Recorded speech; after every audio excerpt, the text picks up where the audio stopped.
Mutton masala ഉണ്ടാക്കാനായിട്ടാണ്. അതിലേക്ക് ഇടത്തിൽ ഒരു സവാള,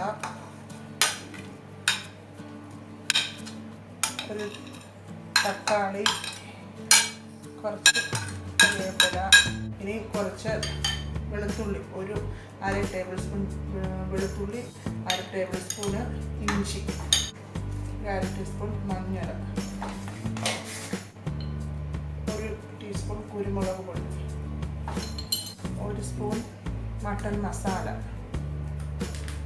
ഒരു 2 സ്പൂൺ, 1 ടീസ്പൂൺ ചില്ലി പൗഡർ, ആവശ്യത്തിന് ഉപ്പ്. എന്നിട്ട് ഇതെല്ലാം കൂടെ ഒന്ന് മിക്സ് ചെയ്തെടുക്കാം.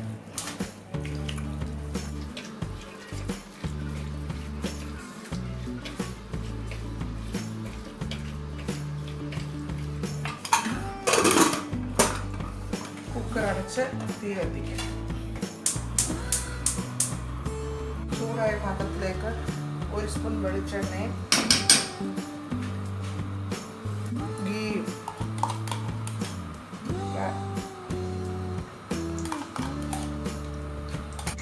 ഈ 2 സവാള,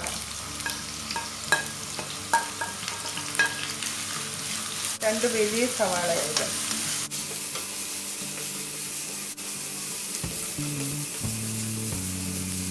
സവാള നല്ലതായിട്ടൊന്ന് വാടിയിട്ടുണ്ട്, നല്ലതായിട്ടൊന്ന് വഴന്ന് വന്നിട്ടുണ്ട്. അപ്പോൾ അതിലേക്ക് വീണ്ടും ഒരു 1/2 സ്പൂണ് ഇഞ്ചി ചതച്ചതും 1/2 സ്പൂണ് വെളുത്തുള്ളി ചതച്ചതും ഇട്ട് ഒന്നുകൂടി നന്നായിട്ട് വഴറ്റിയെടുക്കാം.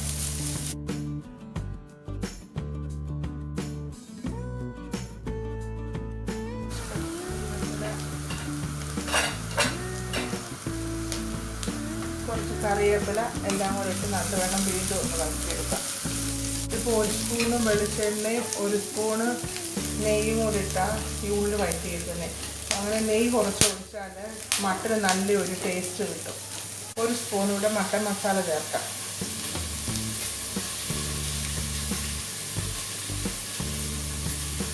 ഒന്നൊന്നര സ്പൂൺ, ഒരു 1/2 സ്പൂണൂടെ ചില്ലി പൗഡർ, 1 ടേബിൾ സ്പൂൺ കുരുമുളക് പൊടി ചേർത്ത് നന്നായിട്ടൊന്ന് ചൂടാക്കിയെടുക്കാം.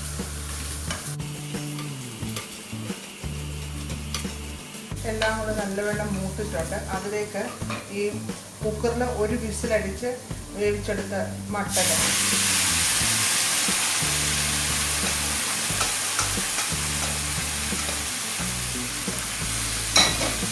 അതുകൂടിയിട്ട് നല്ലവണ്ണം വഴറ്റിയെടുക്കാം.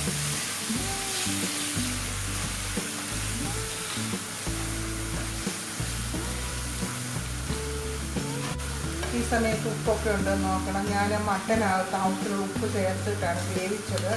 ഈ മസാല എല്ലാം കൂടി ഇട്ട് കഴിഞ്ഞിട്ട് ഉപ്പ് വേണമെന്നുണ്ടെങ്കിൽ കുറച്ചുകൂടി ചേർത്ത് കൊടുക്കാം.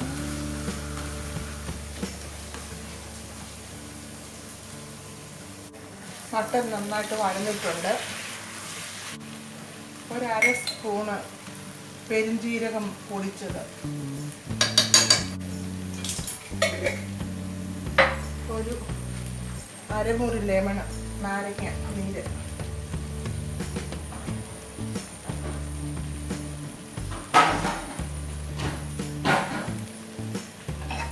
പിന്നെ മല്ലിയില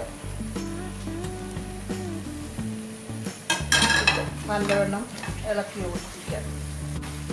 ഇതിനകത്ത് 1 നുള്ളു പുതിനയില ഇട്ടാൽ നല്ല ടേസ്റ്റാണ്. എൻ്റെ അടുത്തില്ലാത്തത് കൊണ്ട് ഞാൻ മല്ലിയില മാത്രമേ ഇടുന്നുള്ളൂ. ഇങ്ങനെ ഉണ്ടാക്കുന്ന മട്ടൺ നല്ല സ്പൈസി ആയിട്ടുള്ള ഒരു മട്ടൺ റോസ്റ്റാണ്.